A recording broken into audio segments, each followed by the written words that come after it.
台语字真趣味，相亲啊，木木熟，台语安尼写木木熟，在水中载浮载沉，台语讲木木熟。游泳池有一个囡仔木木熟，扑咧沉咧，救生员随跳落甲救起来。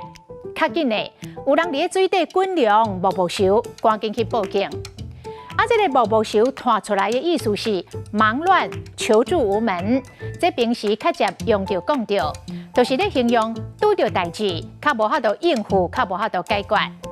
像讲查甫人无担当，生理失败做伊走，放某囝伫遐木木熟。你事业做甲遐尼啊成功，敢会使甲家乡的子弟斗牵架？有袂少子弟拢要木木熟，三无长。拜托，唔通做恁走，甲代志拢等互我，帮我一个人木木熟。木木熟的木，阁有一个音目。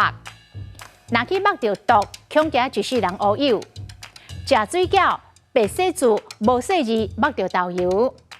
这碗盘我来洗就好，你莫阁目手啊！讲做月内袂使目水，这已经过时了，只要马上甲切互干，莫去寒着就好。今仔日的台语字木木熟，实在真趣味。